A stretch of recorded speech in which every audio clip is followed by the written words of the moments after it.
بعض لوگ کہتے ہیں کہ اگر قرآن و حدیث میں منع نہیں تو نماز میں 2 سجدوں کی جگہ 3 کر لو، کعبے کے گرد 7 چکر لگائے جاتے ہیں 8 کر لو، ان کو بھی قرآن و حدیث میں منع نہیں کیا، اس کی وضاحت فرما دیں۔ سب سے پہلی بات تو یہ عرض ہے کہ اصل میں ایسے لوگ یہ بات اس وقت بولتے ہیں جب ان کو حدیث بتایا جائے نا کہ الحلال ما احل اللہ فی کتابی والحرام ما حرم اللہ فی کتابی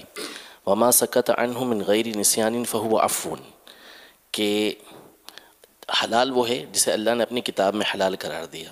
اور حرام وہ ہے کہ جسے اللہ نے اپنی کتاب کے اندر حرام قرار دیا، اور بغیر بھولے جس چیز سے سکوت فرمایا وہ تمہارے لیے معاف ہے۔ اب یہ حدیث سنائی جاتی ہے تو آگے سے ہی کہتے ہیں کہ پھر یہ کر لو پھر یہ کر لو، تو پہلا سوال تو یہ ہے کہ ہم آپ کی مانیں یا رسول اللہ صلی اللہ علیہ وسلم کی مانیں؟ ہم حدیث سنا رہے ہیں، آپ اپنے عقل بتا رہے ہیں، اپنا قیاس بتا رہے ہیں، تو آپ کے قیاس کو مانیں یا رسول اللہ صلی اللہ علیہ وسلم کی بات کو مانیں؟ دوسری بات یہ ہے کہ ایک چیز ہوتی ہے کہ جس سے سنت کے اندر تبدیلی پیدا ہوتی ہے وہ ممنوع ہے، وہ کرنے کی شرعاً اجازت یہ نہیں ہوا کرتی، اور اگر اس سے سنت میں تبدیلی نہیں آ رہی، سنت اس سے اٹھ نہیں رہی، تو اس کے کرنے کی اجازت ہوتی ہے۔ بدعت کہتے ہی اس کام کو ہیں،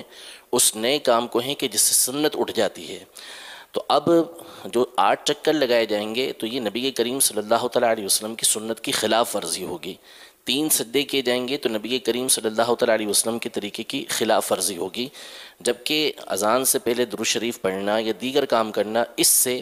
کچھ بھی سنت کے اندر مخالفت نہیں ہوتی۔ اس کی ایک مثال میں آپ عرض کرتا ہوں کہ ترمذی شریف کی حدیث مبارکہ ہے، سیدنا عبداللہ بن عمر رضی اللہ تعالیٰ عنہما کے سامنے کسی نے چھینک ماری، چھینک آئی اسے، تو اس نے الحمدللہ والسلام علی رسول اللہ پڑھا، تو حضرت عبداللہ بن عمر رضی اللہ تعالیٰ عنہما نے کہا کہ میں بھی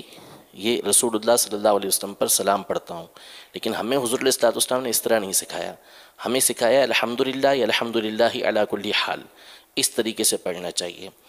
اب یہاں پہ پڑھنے سے انہوں نے منع فرمایا، لیکن اسی حدیث پاک کو امام بیہقی رحمۃ اللہ تعالی علیہ نے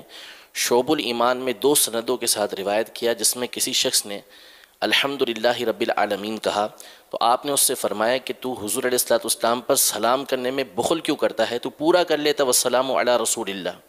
یعنی الحمدللہ رب العالمین پڑھ لیا، پڑھنے کے بعد اگر والسلام علی رسول اللہ کہتا ہے تو اب سنت کے اندر کوئی تغیر، کوئی تبدیلی پیدا نہیں ہوئی، بلکہ سنت کی ادائیگی ہو گئی۔ اب نبی کریم صلی اللہ علیہ وسلم پر آپ سلام پڑھ رہے ہیں تو اس میں کوئی حرج نہیں ہے۔ تو ایک چیز ہوتی ہے کہ جس سے سنت کے اندر تبدیلی آ جاتی ہے اس چیز سے منع کیا جائے گا، حکم کے اندر تبدیلی آ گئی اس سے منع کیا جائے گا۔ اگر حکم کے اندر کسی طرح کی تبدیلی نہیں آ رہی تو پھر اس میں کوئی حرج نہیں ہے۔ اس کی بڑی موٹی سی مثال کہ لبیک ہم پڑھتے ہیں، تلبیہ لبیک اللہم لبیک، مشہور و معروف حضور علیہ الصلوۃ والسلام کا تلبیہ ہے، صحیح 6 کے اندر موجود ہے کہ لبیک اللہم لبیک لبیک لا شریک لک لبیک ان الحمد والنعمت لک والملک لا شریک لک لک، یہاں تک جو ہے وہ پڑھ لیا۔ اس کے آگے حضور علیہ الصلوۃ والسلام نے نہیں پڑھا، لیکن یہی عبداللہ بن عمر رضی اللہ تعالی عنہما کہ جن کی سنت کی اتباع سب سے زیادہ مشہور ہے کہ حضور علیہ الصلوۃ والسلام کے طریقہ کار پہ چلتے ہیں، وہ اس کے آگے اضافہ کر کے پڑھا کرتے تھے۔ الفاظ باقاعدہ موجود ہیں کہ لبیک وسعدیک والخیر فی یدیک والرغباء الیک والعمل، یہ الفاظ خود کہا کرتے تھے، مسلم شریف کی حدیث مبارکہ۔ اسی طرح مسلم شریف میں حضرت عمر رضی اللہ تعالیٰ عنہ کے الفاظ موجود ہیں کہ اس کے بعد یہ پڑھا کرتے تھے۔ حضرت حسن، امام حسن رضی اللہ تعالیٰ عنہ، یہ طبقات ابن سعد کے اندر موجود ہے کہ وہ آگے لبیک یا ذا الجلال والاکرام یا اس طرح کے الفاظ آگے مزید کہا کرتے تھے۔ عبداللہ بن مسعود رضی اللہ تعالیٰ عنہ یہ عدد التراب کے الفاظ کہا کرتے تھے۔ تو وہ سنت کی ادائیگی کر لی، اب اس کے بعد وہ مزید اپنی طرف سے پڑھ رہے ہیں، تو اگر یہ چیز ممنوع ہوتی تو یہ صحابہ کرام علیہم رضوان کیوں کرتے؟ تو ہم جو بات بیان کر رہے ہیں وہ حدیث کی روشنی کے اندر بیان کر رہے ہیں کہ جس سے سنت کے اندر کوئی تبدیلی، کوئی چینجنگ نہیں آتی، سنت کی ادائیگی ہو گئی یا اس سے پہلے یا اس کے بعد ہم نے وہ پڑھ لیا تو اس میں کوئی حرج نہیں۔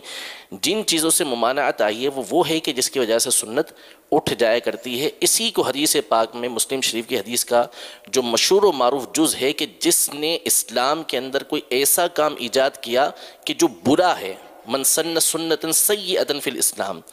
برا کام ایجاد کرتا ہے تو اس کا گناہ اس کے سر پر ہوتا ہے، اور جتنے لوگ اس پہ عمل کرتے ہیں اس کی برائی اس پر ہوتی ہے۔ وہ وہی سنت ہے کہ جو نبی، وہی طریقہ ہے جو نبی کریم صلی اللہ تعالیٰ علیہ وآلہ وسلم کے طریقے کو اٹھانے والا ہے۔ تو اس طرح کے اعتراض جو ہے، جو حدیث کے مقابلے میں عقل سے لے کر آئیں گے، قیاس سے لے کر آئیں گے، تو پھر وہ گھوڑے الٹے ہی دوڑیں گے، سیدھے کبھی نہیں دوڑیں گے۔